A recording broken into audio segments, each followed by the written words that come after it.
इंदौर नगर निगम में पिछले दिनों 100 करोड़ से भी अधिक का घोटाला सामने आया था। वहीं फिर इंदौर नगर निगम में एक और घोटाला, 8 करोड़ की फर्जी बैंक गारंटी के बदले पेमेंट लिया गया है, जिसकी शिकायत महापौर पुष्यमित्र भार्गव द्वारा सेंटर कोतवाली थाने में की गई है। दरअसल इंदौर नगर निगम में एक और घोटाला सामने आया है। इस बार गड़बड़ी प्रधानमंत्री आवास योजना के तहत बांगरदा में बन रहे सतपुड़ा इमारत के निर्माण में हुई है। राजकोट की ठेकेदार फर्म कुणाल स्ट्रक्चर इंडिया प्रा. ली ने टेंडर लेने के लिए ठाणे की निजी बैंक की 8 करोड़ रुपए की फर्जी बैंक गारंटी लगा दी। इसके बाद समय समय पर भुगतान भी करवा लिया। महापौर पुष्यमित्र भार्गव के निर्देश पर शुक्रवार रात निगम अफसर सेंट्रल कोतवाली थाने पहुंचे और ठेकेदार फर्म के खिलाफ एफआईआर का आवेदन दिया। हैरत की बात यह है कि कंपनी के 700 करोड़ से अधिक के इस प्रोजेक्ट के लिए अनुबंध 8 सितंबर 2017 को हुआ था।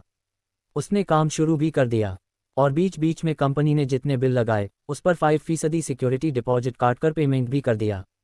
हाल ही में कंपनी ने इस 5% राशि को लौटाने को कहा तो अफसरों ने बैंक गारंटी की पड़ताल की। इंदौर स्थित आईसीआई बैंक की ब्रांच से गारंटी से जुड़े दस्तावेज मांगे तो पता चला कि ऐसी कोई बैंक गारंटी जारी ही नहीं हुई है। महापौर भार्गव ने बताया कि फर्म के खिलाफ एफआईआर करवाकर कड़ी कार्रवाई करेंगे। वहीं निगम आयुक्त शिवम वर्मा ने बताया कि ठेकेदार द्वारा जो बैंक गारंटी का बोला गया था उसे जब्त की गई है और वह फर्जी पाई गई है, जिसके खिलाफ सेंट्रल कोतवाली थाने में शिकायत की गई, जिस पर दंडात्मक कार्यवाही की मांग की है। थाना सेंटर कोतवाली में एक आवेदन दिया गया है नगर निगम की तरफ से। इसमें ये बताया गया है कि जो प्रधानमंत्री आवास योजना के तहत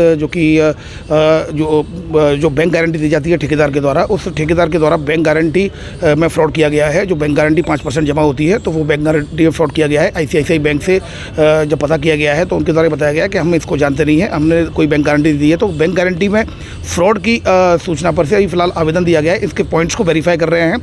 वेरिफिकेशन के बाद, जाँच के बाद इसमें वैधानिक कार्रवाई की जाएगी। फिलहाल उनके द्वारा जो एप्लीकेशन में जो आरोप लगाया गया वो 8 करोड़ रुपए का धोखाधड़ी का आरोप लगाया गया।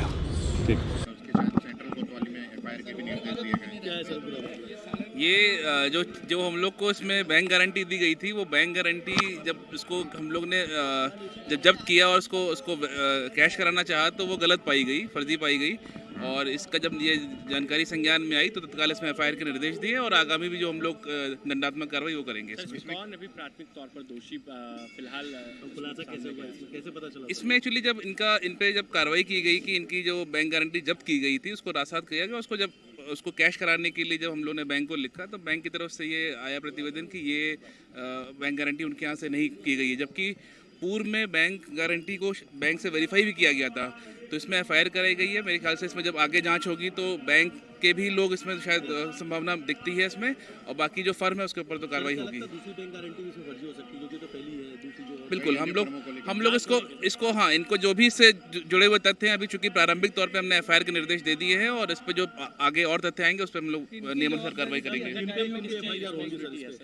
नहीं, जैसा अभी जो मैंने बताया प्रारंभिक तथ्य में ये है कि जब बैंक से वेरीफाई, बैंक का एक लेटर आया हुआ है हमारे फाइल में जो देखा हमने कि उसमें बैंक ने ये वेरीफाई करके लगाया कि नहीं, हाँ ये हमारे यहाँ से जारी इस प्रकार से हुई है।